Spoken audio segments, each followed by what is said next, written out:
My name is Dana Newfer, and I am the Special Event Sales Rep for the Historic Ambassador House and Heritage Gardens. The Ambassador House was originally a pioneer home, an old log cabin that sat at 96 and Allisonville Road.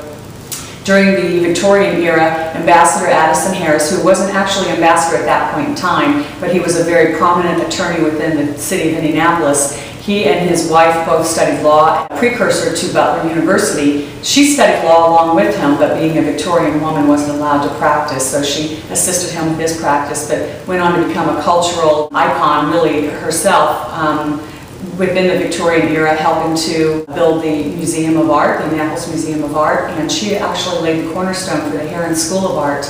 The ambassador was on the board of just about every organization in the state of Indiana, was president of the Indiana Law Board, and then of course was promoted to become the ambassador to the Austrian-Hungarian Empire. The cabin that they had found, they turned into their summer home. They built a Greek Revival style summer home, and they spent all of their summers here. They did a lot of entertaining of dignitaries as well as probably family members, but the ambassador and his wife had no children. So the house, when the ambassador passed away in about 1919, Mrs. Harris lived here for many years. When Mrs. Harris passed away, the land was actually deeded to, and the house itself was deeded to IU.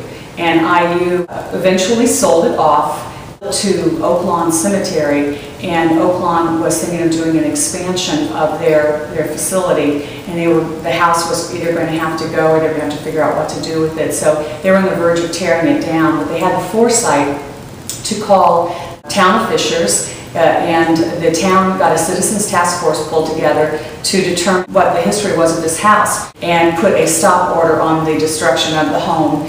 And we're able to negotiate with the Indiana Landmarks Association and developing some grants through the town of Fishers. They worked together to put a stop order on destroying the house, and they literally cut it in half and moved it from 96 and Allisonville Road up to Heritage Park, Fishers Heritage Park, which was land on the northern side of the property along the river that was deeded to the town of Fishers. So they created Heritage Park, and then, like I say, cut the house in half and moved it up here and reassembled it, and also brought the stone house, which was the original summer kitchen for the ambassador and his wife, up to this property as well. They put it back together. Beautiful gardens that have been placed all around the house. So our goal now is we're developing programming that will engage people in history, gardens, and culture, so that they understand that the town of Fishers and the Ambassador House is an asset to them